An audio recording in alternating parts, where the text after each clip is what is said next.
بسم الله الرحمن الرحیم. دعا برای دفع ضرر از جن و انس. حضرت سجاد علیه السلام فرمودند هرگاه من این دعا را بخوانم پروا ندارم اگر جن و انس جمع شوند برای ضرر رسانیدن به من.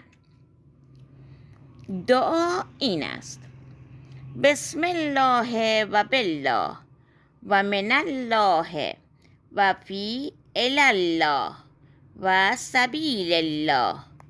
اللهم الیک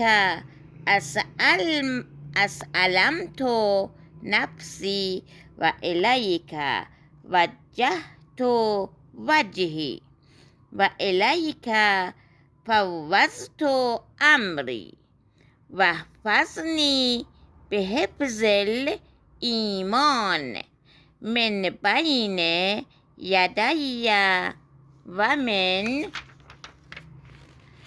خلفی و عن یمینی و عن شمالی و من فوقی و من تحتی و دافع عنی به حق لاک و قویتک ولا حول ولا قوة الا بالله العلی العظیم.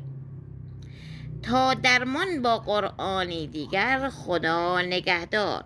دوستان عزیزم، لایک و ساب فراموش نشود. خدا نگهدار.